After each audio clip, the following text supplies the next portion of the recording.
सबसे पहले तो मैं धन्यवाद देना चाहूंगी भास्कर सर का, और आप लोगों से रिक्वेस्ट करूंगी कि इनके वजह से, इनके बुलाने से मुझे यहाँ आने का मौका मिला, तो एक जोरदार ताली भास्कर सर के लिए।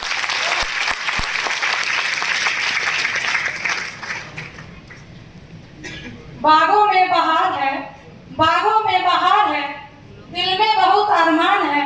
फ्रंट लाइन के रो में बैठे मेरे सभी गुरुजनों के चरणों में मेरी डॉक्टर आदिति प्रिया की तरफ से सादर प्रणाम।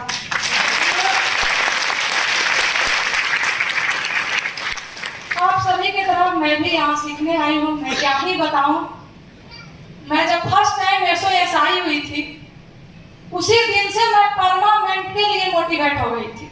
मोटिवेशन जैसे गुरुजी बता रहे थे कि 2 टाइप से होती है, एक टेम्पररी और एक परमानेंट। वो ऐसा SOS था कि मुझे फर्स्ट टाइम में ही मौका मिल गया था हमारे MD सर को सुनने का।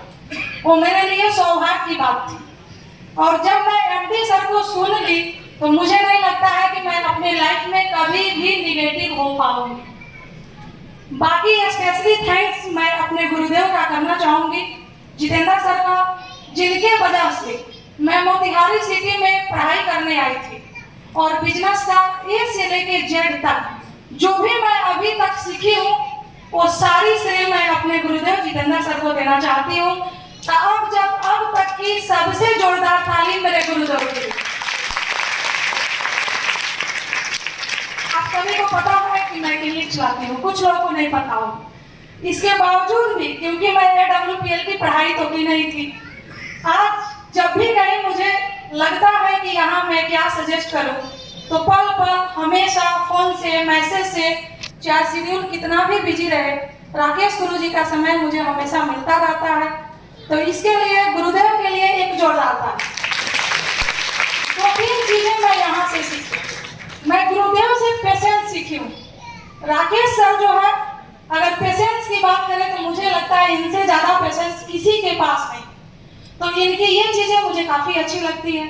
दूसरी, मैं एक लाइन में बताना चाहूंगी, तो मैं बहुत कम जूम पे कभी कभी अनिल सर से मिली हुई हूँ, लेकिन इनकी जोश जो है मुझे नींद में भी याद रहती है, और मैं इनकी जोश की वजह से हमेशा मोटिवेट रहती हूँ, एनर्जेटिक रहती हूँ, और कभी भी निगेटिव नहीं होती हूँ। मैं पहले 3 आई थी, 13 आई, इस बार 19 आई, और अगले बार मैं यहाँ से कमिटमेंट करके जाती हूँ कि 100 रहूंगी, 100। तो ये सारी जोशें मेरे फ्रंट लाइन के गुरुदेव लोगों से मिलती रहती है। एक चीज मैं और बताकर लास्ट जाऊंगी, क्योंकि मुझे अभी उस तरह की मेरी कोई लेवल नहीं है कि मैं आप लोगों का समय ज्यादा ले पाऊँ। वो क्या बताना चाहूंगी कि काफी लोगों के मन में ये होता है कि ये बिजनेस पढ़े लिखों की नहीं है, या ये बिजनेस कोई भी कर सकता है। हर तरह की बातें हम लोग के मन में आती है, लेकिन यहाँ आकर ये कंफर्म है, क्लियर हो गया कि ये बिजनेस सबके लिए है। लेकिन अगर कोई पढ़ा लिखा व्यक्ति आता है तो उसके लिए ये बिजनेस काफी आसान है।